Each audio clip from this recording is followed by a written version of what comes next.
باب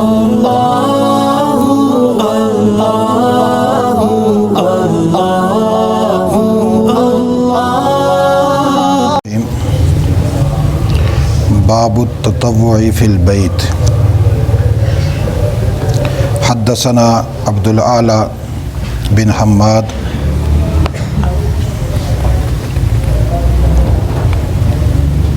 قال حدثنا وہیب عن ایوب وعبید اللہ عن نافع عن ابن عمر رضی اللہ تعالی عنہما قال قال رسول اللہ صلی اللہ علیہ وسلم اجعلوا فی بیوتکم من صلاتکم ولا تتخذوها قبورا تابعہ عبد الوہاب عن ایوب۔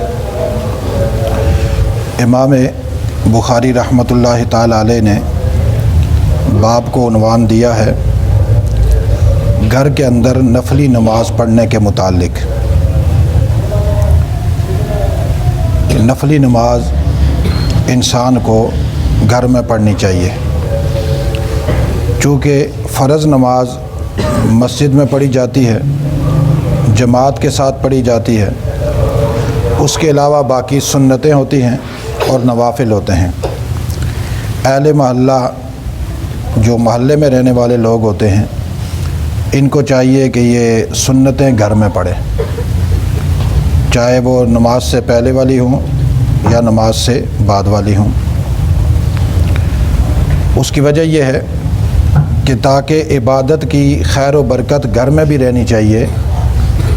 فرض نماز مسجد میں ہو جاتی ہے، باقی نفلی عبادات گھر میں۔ اگر جو لوگ سنتیں مسجد میں پڑھتے ہیں تو ویسے وہ گھروں میں رہ کر ویسے نفلی عبادت کر لیا کریں۔ مثال کے طور پر ظہر کے بعد کو ٹائم ملا تو گھر میں ظہر کے بعد نمازیں پڑھ لی، نوافل پڑھ لیے، رات کو لیٹ پڑھ لیے۔ اسی طریقے سے دن میں اگر گھر میں ہیں تو 10-11 بجے نوافل پڑھ لیے، تو یہ بھی ایک فضیلت کی بات ہے۔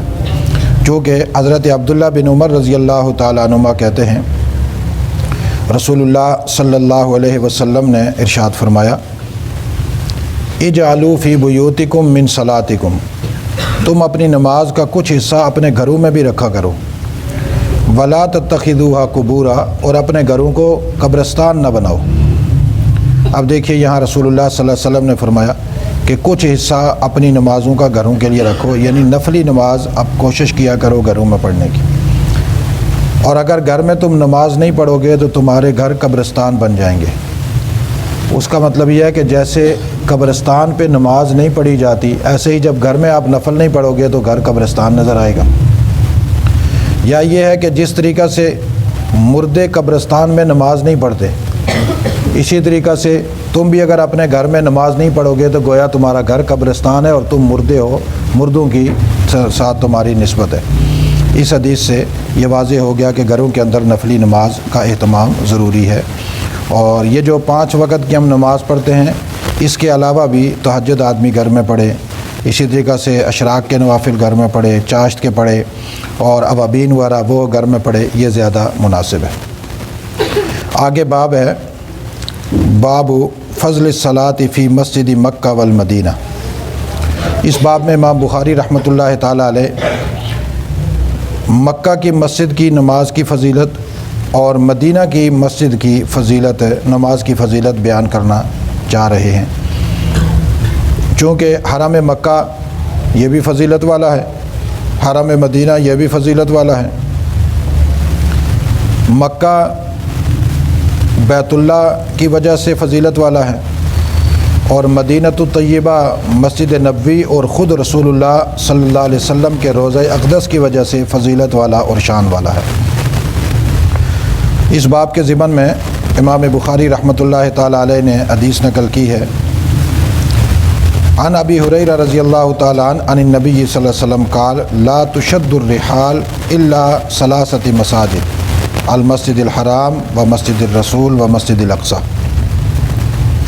حضرت ابو ہریرہ رضی اللہ تعالیٰ عنہ فرماتے ہیں حضور علیہ السلام نے فرمایا کہ تم سفر کی نیت سے 3 مسجدوں کی طرف جا سکتے ہو۔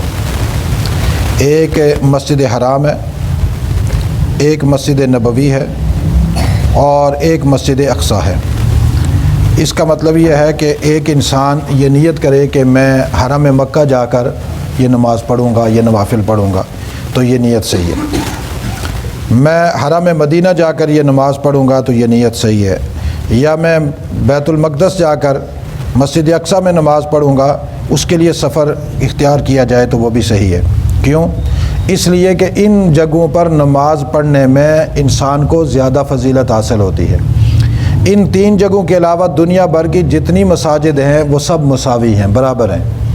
کوئی ڈو کشمیریہ کی ہماری مسجد میں نماز پڑھے تب بھی، توحید مسجد میں نماز پڑھے تب بھی، اس سے آگے فاروق اعظم مسجد میں نماز پڑھے تب بھی، مری روڈ پہ چلے جائے بہت بڑی خوبصورت مسجد ہو اس میں نماز پڑھے، تو یہ ساری نمازیں برابر ہیں۔ اب اگر کوئی کہے کہ جی میں نیت کرتا ہوں کہ آج میں شاہ فیصل مسجد جا کر نماز پڑھوں گا، تو اس کی نماز کا ثواب اور ہماری اس مسجد کی میں پڑھنے جانے والی نماز کا ایک ہی جیسا ثواب ہے۔ شاہ فیصل مسجد میں کوئی ثواب نہیں ہوتا زیادہ۔ یہ بعض لوگوں نے جمعہ کا ڈرامہ بنایا ہوا ہوتا ہے، جی ہم فیصل مسجد جا کے جمعہ پڑھتے ہیں، بڑا مزہ لینے جاتے ہو یا عبادت کرنے جاتے ہو؟ اگر عبادت کی غرض سے ہے تو خام خواہ پیٹرول جلانے کی کیا ضرورت ہے اور سفر کرنے کی کیا ضرورت ہے؟ وہی ثواب آپ کو یہاں ملے گا، وہی ثواب آپ کو وہاں ملتا ہے، ثوابوں میں کوئی فرق نہیں۔ ہاں ثواب تو آپ کی نیت کے اعتبار سے ملے گا کہ آپ کی نیت کیسی ہے اور کتنی مقدار کی ہے، ریاکاری ہے یا اللہ کی رضا کے لیے ہے، اس اعتبار سے ثواب ملتا ہے۔ ایسے ہی بعض دفعہ لوگ آ کر بتاتے ہیں جی ہم لاہور گئے بادشاہی مسجد میں نماز پڑھنے کے لیے۔ بادشاہی مسجد میں پڑھو یا ایوان مسجد میں پڑھو ایک ہی بات ہے، اس لیے کہ ان مسجدوں کے ثواب میں کوئی فرق نہیں ہے۔ البتہ کوئی نیت کرے کہ میں جاؤں گا حرم مکہ میں نماز پڑھوں گا تو پھر وہاں کی شان الگ ہے، میں حرم مدینہ میں مسجد نبوی میں نماز پڑھوں گا وہاں کی شان الگ ہے۔ تو یہاں رسول اللہ صلی اللہ علیہ وسلم نے یہی بات سمجھائی، صرف ان 3 بڑے مراکز کی غرض سے تم سفر کر کے جاؤ، اور باقی اگر تم سفر کرو گے تو تمہارے سفر کا کوئی فائدہ نہیں ہے سوائے تھکاوٹ کے، اور کچھ بھی حاصل نہیں ہوگا۔ وعن ابی ہریرہ رضی اللہ تعالیٰ ان رسول اللہ صلی اللہ علیہ وسلم قال صلاۃ فی مسجدی ھذا خیر من الف صلاۃ فیما سواہ۔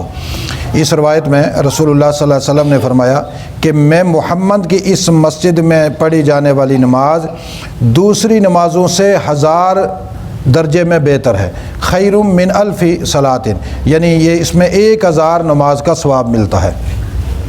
اب دیکھیے اس روایت میں تو یہاں پر 1000 کا ہے، اور ایک روایت ایسی ہے جس میں 50,000 کا ہے۔ بہرحال یہاں امام بخاری نے جو لائی اس میں 1000 نماز کے بارے میں ہے۔ فیما سواہ الا مسجد الحرام، اس مسجد کے علاوہ باقی دنیا بھر کی جتنی مسجدیں ہیں ان ساری مسجدوں سے ہٹ کر میری مسجد میں جو نماز پڑھے گا تو 1000 نماز کا ثواب اس کو ملے گا۔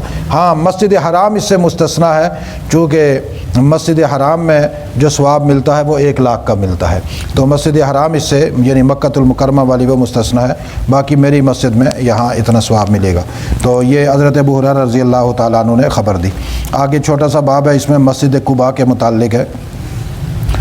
مسجد قباء یہ اسلام کی وہ پہلی مسجد ہے جو رسول اللہ صلی اللہ علیہ وسلم نے ہجرت کی تو راستے میں جب جہاں مدینہ سے باہر یہ مسجد نبوی یہ مدینہ سے تقریباً 2 یا 3 میل کے فاصلے پر ہے، وہاں رسول اللہ صلی اللہ علیہ وسلم نے قیام فرمایا تھا کچھ دن، تو ان دنوں میں وہاں پر رسول اللہ صلی اللہ علیہ وسلم نے مسجد کی ابتدا کی تھی۔ یہ مسجد قباء ہے، اور اس کی جو شان ہے وہ حدیث میں بیان ہے۔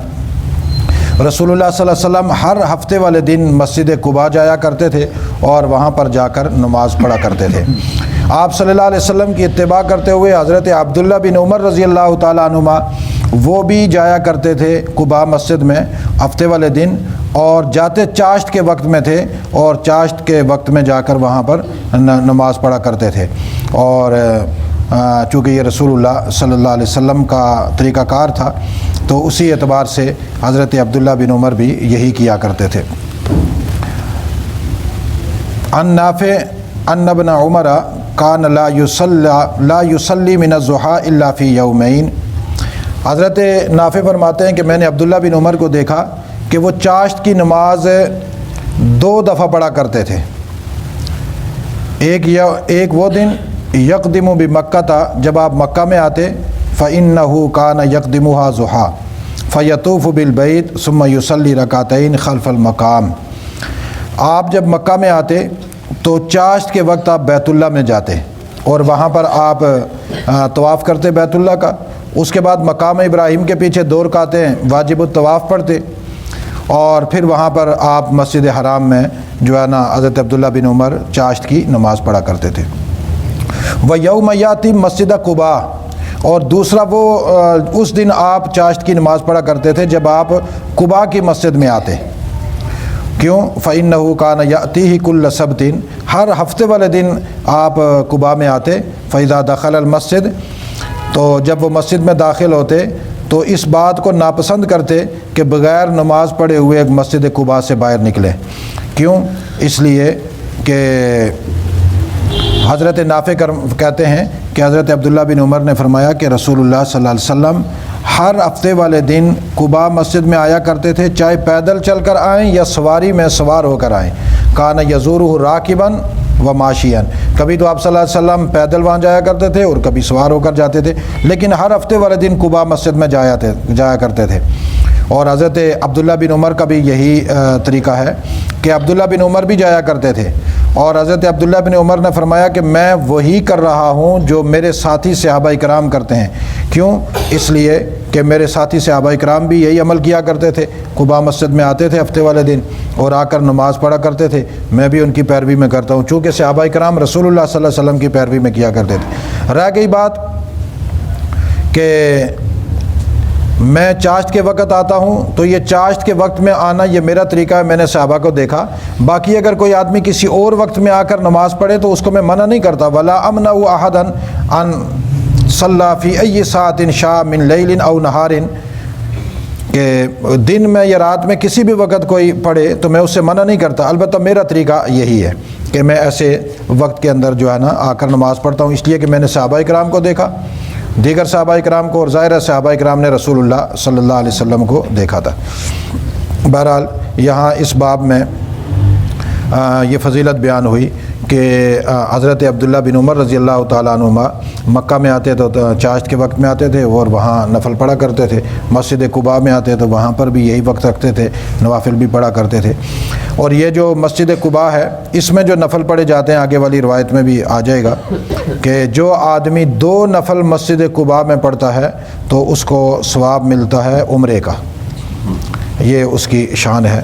اللہ تعالی ہمیں رسول اللہ صلی اللہ علیہ وسلم کی پیروی کرنے کی اور اتباع کرنے کی توفیق نصیب۔ لَقَدْ يَسَّرْنَا الْقُرْآنَ لِلذِّكْرِ فَهَلْ مِن مُّدَّكِرٍ